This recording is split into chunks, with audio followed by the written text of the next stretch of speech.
नमस्कार किसान भाइयों, आप देख रहे हैं कृषि को समर्पित एकमात्र कार्यक्रम कृषि दर्शन का आज का ये अंक। किसान भाइयों, यदि हम अपनी खेती से अच्छा आर्थिक उत्पादन प्राप्त करना चाहते हैं तो उसके लिए ज़रूरी हो जाता है कि हम खेती में प्रयोग में आने वाले उन्नत और वैज्ञानिक तरीकों को प्रयोग में लाएं। साथ ही साथ बदलते हुए मौसम के साथ में किए जाने वाले सामयिक कार्यों को भी नज़रअंदाज नहीं करना चाहिए। और ऐसे ही सामयिक कार्यों की जानकारियों से सजा सवरा रहता है हमारा यह कार्यक्रम कृषि दर्शन। किसान भाइयों, आज के अंक में हम जानेंगे कि मिट्टी परीक्षण से क्या लाभ हैं। साथ ही साथ कृषि में किए जाने वाले सामयिक कार्यों की जानकारियां देंगे आपको हमारे विशेषज्ञ। कार्यक्रम की शुरुआत करेंगे मंडी भाव के साथ में खबरें खेती की से।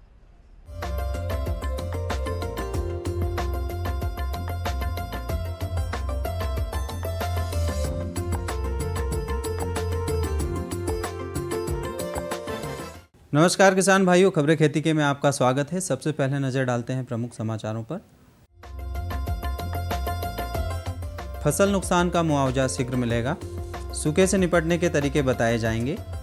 गेहूं की उन्नत खेती, गेहूं में खरपतवार नियंत्रण के उपाय, सब्जियों में उर्वरकों का उचित प्रबंधन।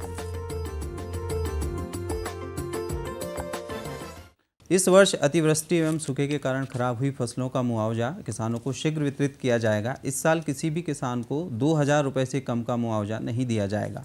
मुआवजे की राशि सीधे किसानों के खाते में जमा होगी। सिंचित क्षेत्रों में 100% नुकसान पर 9,000 रुपये एवं असिंचित नुकसान पर 5,000 रुपये प्रति हेक्टेयर मुआवजा दिया जाएगा। मुख्यमंत्री ने फसल मुआवजा अगले वर्ष जनवरी-फरवरी तक जमा करने के निर्देश दिए हैं। राज्य सरकार ने किसानों को सूखे जैसी प्राकृतिक आपदा से निपटने के तरीके बताने का निर्णय लिया है। विगत दिनों एग्रीकल्चर टास्क फोर्स की बैठक के बाद मंत्रिपरिषद ने किसानों के ऊपर बार बार आ रही प्राकृतिक आपदाओं के संबंध में गहन विचार विमर्श किया।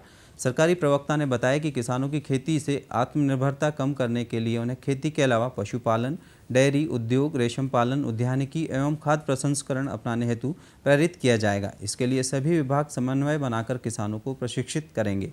प्रशिक्षण की व्यवस्था जिला स्तर पर की जा रही है। गेहूं के लिए दोमट भूमि सर्वोत्तम होती है। वैसे इसकी खेती उचित जल प्रबंधन के साथ साथ सभी प्रकार की भूमियों में की जा रही है। गेहूं की बुवाई के समय का विशेष महत्व रहता है। गेहूं की बोनी असिंचित दशा में 15 अक्टूबर से 31 अक्टूबर तक, असिंचित दशा में 15 अक्टूबर से 10 नवंबर तक, सिंचित के लिए 10 नवंबर से 25 नवंबर तक करना चाहिए। देरी से सिंचित स्थिति में 25 नवंबर से 20 दिसंबर तक बोनी की जा सकती है। बीज की मात्रा विभिन्न बुआई की विधियों पर निर्भर करती है। सीधे कतारों में बुआई के लिए 100 किलोग्राम प्रति हेक्टेयर एवं सीड ड्रिल से कतारों में बुआई हेतु 80 से 100 किलोग्राम प्रति हेक्टेयर बीज प्रयोग करना चाहिए। देरी से बुआई की स्थिति में बीज की मात्रा 25% बढ़ाना चाहिए। गेहूं से अधिकतम उत्पादन लेने के लिए उन्नत जातियां जैसे MP 3336, JW 3288, MP 3269, GW 322, GW 366, GW 273, HW 2004, अमर HI 1500, Amrita HI 1531, Harshita HD 4672, Malav रत्न एवं SI 8627, मालव कीर्ति प्रयोग करना चाहिए। बोनी से पहले बीज में 2.5 से 3 ग्राम थायरम दवा मिलाकर प्रति किलोग्राम बीज को उपचारित करना चाहिए। गेहूं में खरपतवार नियंत्रण के उपाय। गेहूं की फसल को खरपतवारों से विशेष नुकसान होता है। खरपतवारों की रोकथाम गेहूं की प्रारंभिक अवस्था में ही करना चाहिए। गेहूं में चौड़ी पत्ती वाले खरपतवारों में हिरनखुरी हेतु शाकनाशी करफेनट्राजोन की 20 ग्राम सक्रिय तथा प्रति हेक्टेयर बुआई के 25 से 30 दिन बाद छिड़काव करना चाहिए। 1 वर्षीय चौड़ी पत्ती वाले खरपतवारों के नियंत्रण हेतु मेटसल्फ्यूरान मिथाइल की 4 ग्राम मात्रा प्रति हेक्टेयर बुआई के 25 से 30 दिन बाद छिड़काव करना चाहिए। चौड़ी पत्ती व घासों के नियंत्रण हेतु सल्फोसल्फ्यूरान 75% 32 ग्राम सक्रिय तत्व प्रति हेक्टेयर बुआई के 25 से 30 दिन के बाद छिड़काव करना उपयुक्त रहता है। सब्जियों की खेती में खेतों में नाइट्रोजन, फास्फोरस तथा पोटाश का प्रयोग प्रमुख रूप से उर्वरकों के रूप में किया जाता है। पोटाश तथा फास्फोरस की पूरी मात्रा बिजाई तथा रोपाई के समय कतारों से निश्चित दूरी व गहराई पर डालें ताकि पौधे पूरा लाभ ले सकें। नाइट्रोजन आधी या 1/3 मात्रा में बिजाई व रोपाई के समय तथा शेष खड़ी फसल में डालें। देसी खाद अच्छी सड़ी हुई का उपयोग करें। बीज बोने अथवा रोपाई के 2 से 3 सप्ताह पहले खेत की तैयारी करते समय अच्छी तरह मिला दें। इस तरह देसी खाद का लाभ फसल को मिलता है। नाइट्रोजन, फास्फोरस व पोटाश आदि तत्व कीटों को विभिन्न प्रकार के प्रभावित करते हैं। पोटाश के प्रयोग से फसलों में कीट प्रतिरोधक क्षमता बढ़ जाती है। नाइट्रोजन और फास्फोरस का प्रयोग बिना पोटाश के करने से कीट का प्रकोप होता है, इसलिए सब्जियों में NPK का प्रयोग संतुलित मात्रा में करना चाहिए। आलू को पछेती झुलसा से बचाएं। आलू की फसल में पछेती झुलसा रोग से अत्यधिक नुकसान होता है। इस रोग के कारण पत्तियों पर पहले पीले हरे अनियमित पानी से भरे धब्बे बनते हैं जो बाद में फैल जाते हैं तथा इनमें काला भूरा रंग उभरने लगता है। तने पर भी धब्बे दिखाई देते हैं तथा फफूंद कंद तक पहुंचाकर सड़न पैदा कर देती है। इसकी रोकथाम के लिए फसल चक्र अपनाना चाहिए। तुड़ाई के लिए पश्चात पौधों के अवशेष इकट्ठा कर जला दें। प्रतिरोधी किस्मों जैसे कुफरी, सजल, बादशाह, ज्योति का प्रयोग करें। रोग रहित, स्वस्थ एवं प्रमाणित बीज का प्रयोग करें। रोग पर डाइथेन M05 का 2 ग्राम प्रति किलो की दर से छिड़काव करें। खबरें खेती में किसान भाइयों आज इतना ही। आप देखिए मंडी भाव और मुझे दीजिए आज्ञा। नमस्कार।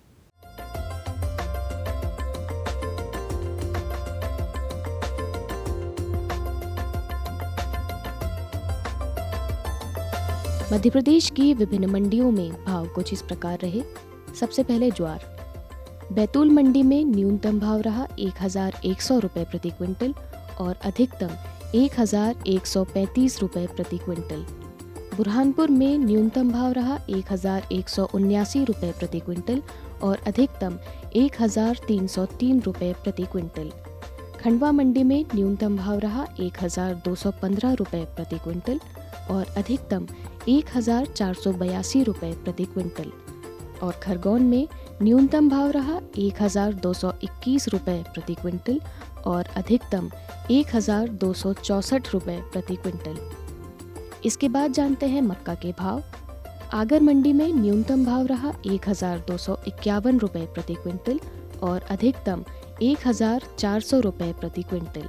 वहीं बैतूल मंडी में न्यूनतम भाव रहा 1000 रुपये प्रति क्विंटल और अधिकतम 1321 रुपये प्रति क्विंटल। बुरहानपुर मंडी में न्यूनतम भाव रहा 1056 रुपये प्रति क्विंटल और अधिकतम 1341 रुपये प्रति क्विंटल। वहीं खंडवा में न्यूनतम भाव रहा 1199 रुपये प्रति क्विंटल और अधिकतम भाव यहाँ भी 1341 रुपये प्रति क्विंटल रहा। अब आते हैं गेहूं पर। तो अजयगढ़ मंडी में न्यूनतम भाव रहा 1475 रुपये प्रति क्विंटल और अधिकतम 1500 रुपये प्रति क्विंटल। गोरखपुर मंडी में गेहूं का भाव 1450 रुपये प्रति क्विंटल ही रहा। मंडला में न्यूनतम भाव रहा 1450 रुपये प्रति क्विंटल और अधिकतम 1500 रुपये प्रति क्विंटल। वहीं उदयपुरा में न्यूनतम भाव रहा 1400 रुपये प्रति क्विंटल और अधिकतम 1600 रुपये प्रति क्विंटल।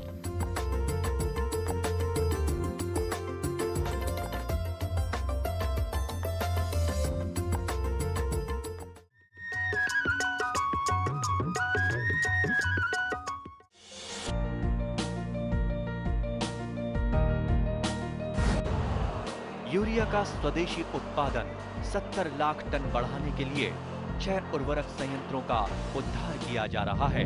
FCIL के गोरखपुर, सिंदरी, तलचर और रामागुंडम संयंत्र, HFCL की बरौनी इकाई और BVFCL की नामरू फोर्थ। सोने पर सुहागा ये है कि देश में अब बनेगा सिर्फ नीम लेपित यूरिया, क्योंकि इससे होगा किसानों का फायदा ही फायदा। अनाज का उत्पादन 10% तक बढ़ेगा। बढ़ेगी 10 से 15% नाइट्रोजन क्षमता।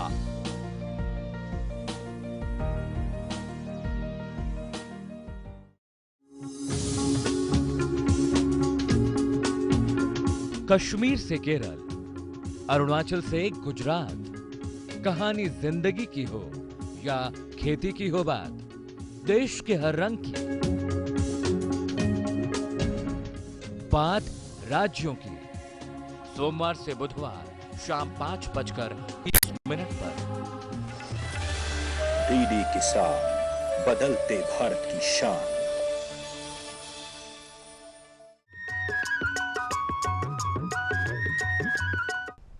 किसान भाइयों, हमारे खेतों की मिट्टी में अनेकों प्रकार के पोषक तत्व पाए जाते हैं। यदि हमें मिट्टी में पाए जाने वाले पोषक तत्वों की सही मात्रा की जानकारी हो तो हम खाद और बीज का चयन सही तरीके से कर सकते हैं।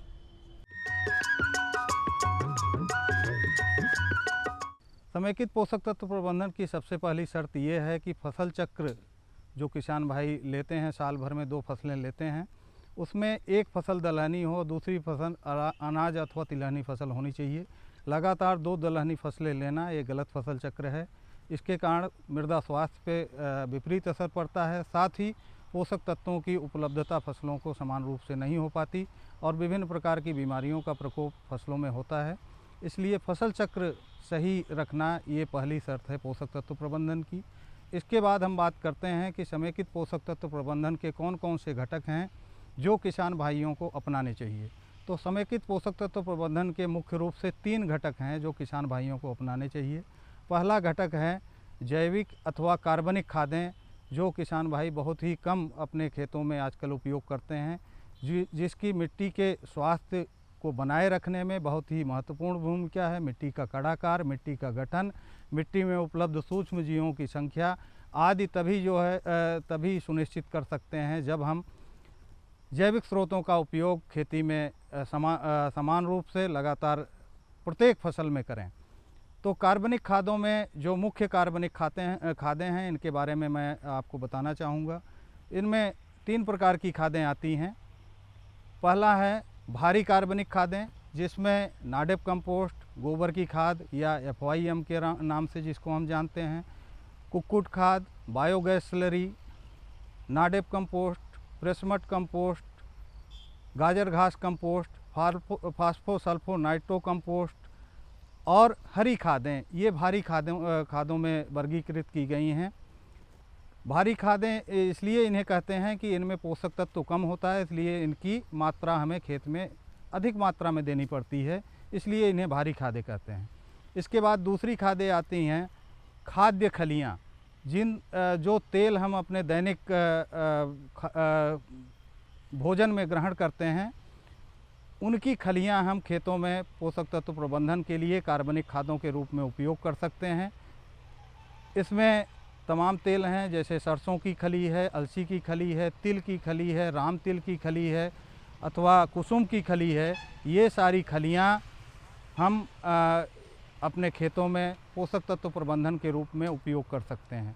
इसके अलावा अखाद्य खलियाँ जैसे कपास की खली है, नीम की खली है, करंज की खली है, इन सभी खलियों को हम पोषक तत्व प्रबंधन के रूप में अपने खेत में उपयोग कर सकते हैं।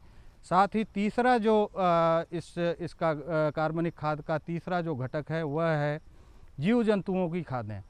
तमाम तरीके के जीव जंतु जब मृत होते हैं तो उनकी हम खाद बना करके, उनकी हड्डियों की खाद बना करके, उनकी सींग की खाद बना करके इनको हम खेतों में उपयोग कर सकते हैं। इनमें अधिक मात्रा में पोषक तत्व होते हैं, इसलिए इनकी मात्रा कम लगती है भारी कार्बनिक खादों के बजाय। तो ये प्रमुख कार्बनिक खादें हैं जिन्हें हमें प्रत्येक फसल में सम्मिलित करना चाहिए और इनकी इतनी मात्रा हम अपने खेतों में दें जिससे 1/3 पोषक तत्वों की पूर्ति हम कर सकें।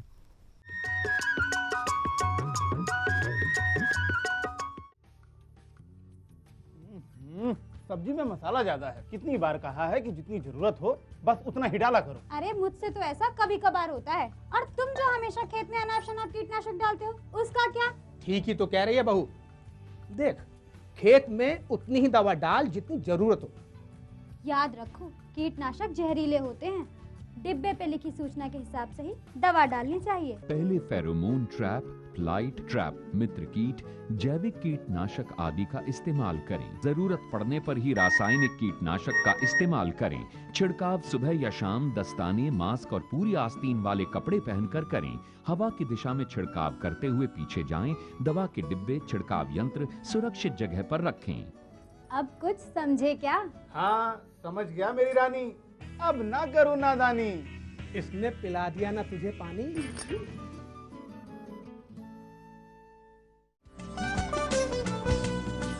कौन कौन सी हैं सरकारी योजनाएं? कैसे उठाएं इनका लाभ? जानिए अपने गांव का हाल। देखिए चौपाल चर्चा, सोमवार से शुक्रवार सुबह 9 बजे। डीडी किसान, बदलते भारत की शान।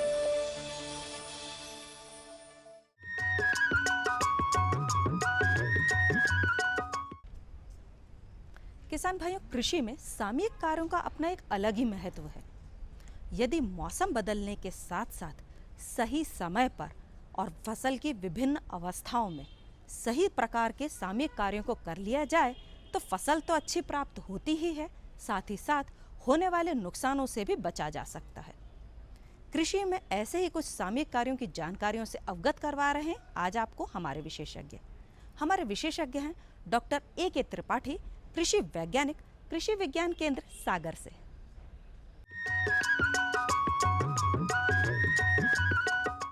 इस वर्तमान सीजन में जबकि किसान भाई रबी मौसम की जो फसलें हैं, गेहूं, चना, मटर, मसूर या अन्य जो सब्जियां हैं, आलू हैं, इनकी बुआई में लगे हुए हैं, तो सबसे पहला काम तो जिन किसान भाइयों के यहाँ जो भी बीज आप बो रहे हैं उसका अंकुरण की अच्छे से जांच कर लें।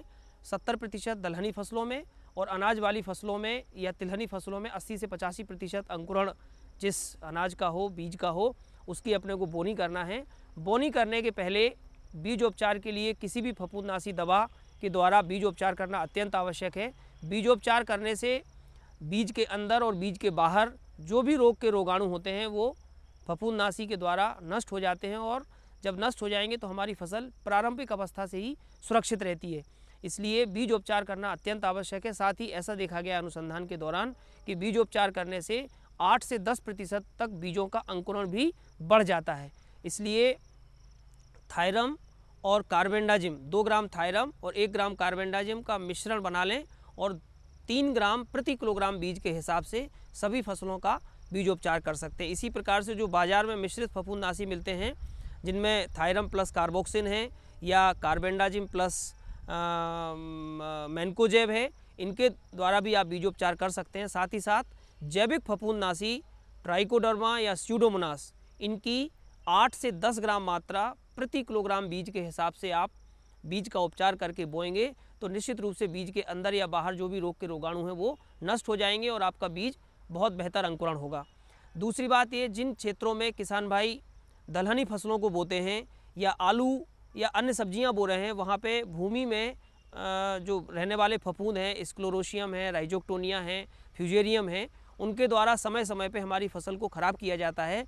तो ऐसे स्थानों पर खासतौर से जहाँ दलहनी फसल, चना, मसूर, इनकी खेती कर रहे हैं, वहाँ पे ट्राइकोडर्मा विरिडी 1 से लेके 2 किलोग्राम 50 से लेके 1 क्विंटल 50 किलोग्राम से लेके 100 किलोग्राम गोबर की खाद में भली भांति मिला के गीला करके उसको 8 से 10 दिनों के लिए रख दें और इसके बाद उसको शाम के समय जब खेत में पलेवा करके खेत तैयार करें, पलेवा करने के बाद गीले खेत में उसको बिखेर दें और उसकी जुताई कर दें, बखन्नी कर दें, जिससे वो ट्राइकोडर्मा उस पूरे खेत में भली भांति फैल जाए। ये ट्राइकोडर्मा जितने भी ज़मीन में रहने वाले हानिकारक फफूंद हैं उनको पनपने नहीं देता, बढ़ने नहीं देता, जिससे जो हमारी फसल है उसका बहुत बेहतर उत्पादन प्राप्त होता है। जिन किसान भाइयों ने टमाटर लगाया हुआ है उनके यहाँ अल्टरनेरिया झुलसन जो बीमारी है उसका प्रकोप हो भी रहा है और कहीं कहीं आगे भी इसकी संभावना हो सकती है। वहाँ पे किसान भाई मैनकोजेब 3 ग्राम प्रति लीटर पानी में घोलकर या कॉपर ऑक्सीक्लोराइड 2.5 ग्राम प्रति लीटर पानी में घोलकर उसका छिड़काव करें।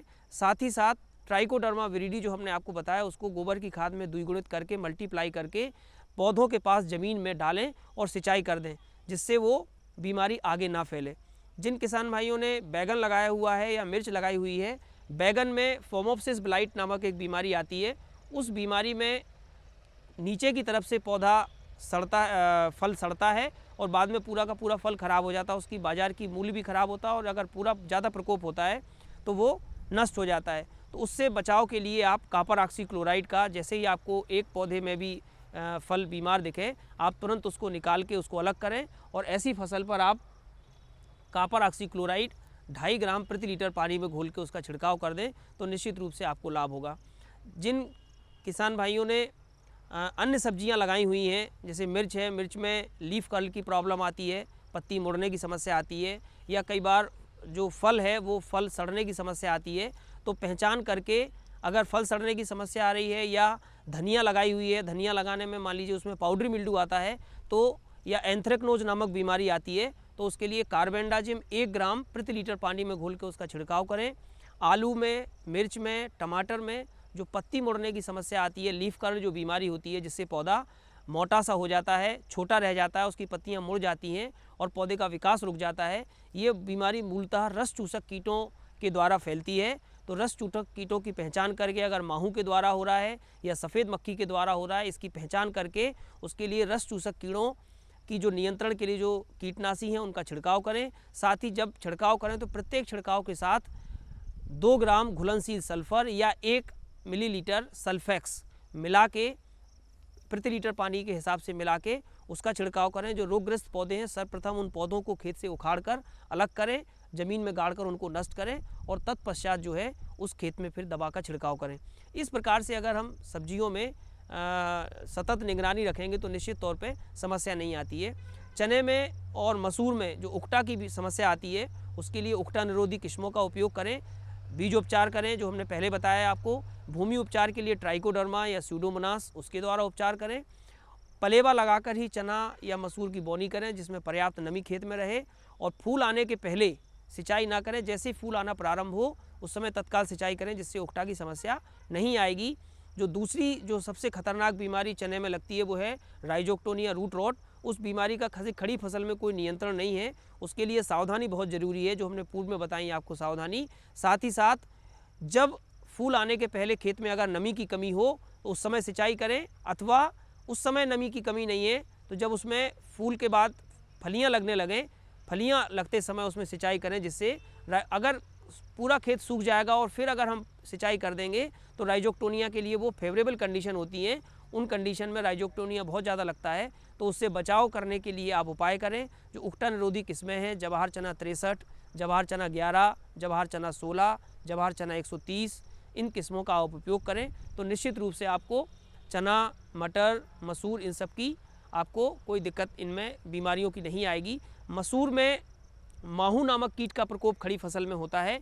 उसके लिए जब आपका फूल आना प्रारंभ हो जाए तो फूल आने के ठीक पहले इमिडाक्लोप्रिड 17.6% जो दवा है उसकी 150 मिलीलीटर दवा को 500 लीटर पानी में घोल के प्रति हेक्टेयर के मान से आप छिड़काव कर देंगे तो उसमें इस तरह की कोई समस्या नहीं आएगी। न रुकेगा तू, न झुकेगा तू, कमर कस और सीना तान ले, एक बात बस गांठ बांध ले, बदलाव की तान साध ले। हरियाली खेतों में झूमेगी, खुशियां तेरे कदम चूमेगी। कुछ सीख नया, कुछ सिखा तू, है फौलादी दिखा तू, कमर कस और सीना तान ले, एक बात बस गांठ बांध ले, बदलाव की तान साध ले।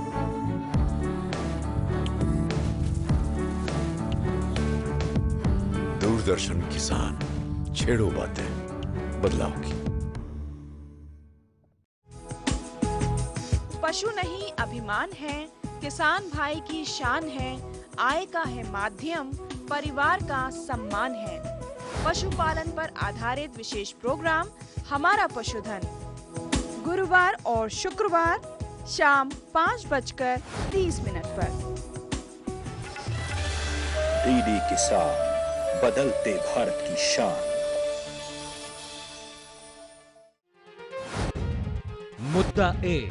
खरीफ की फसल का मतलब ही यह है कि भाई जो मानसून की बारिश होगी उसी पे ये फसल जो है आगे चलेगी। राय अनेक। फसलों का और प्रजातियों का चुनाव सही से करें। विषय विशेष पर होगी जमकर बात। कैसी भी परिस्थिति आएगी तो किसान डटा रहेगा, किसान डटा रहेगा तो देश के लिए अन्न पैदा होता रहेगा। देखिए विचार विमर्श शुक्रवार शाम 7:30 पर। डीडी किसान, बदलते भारत की शान।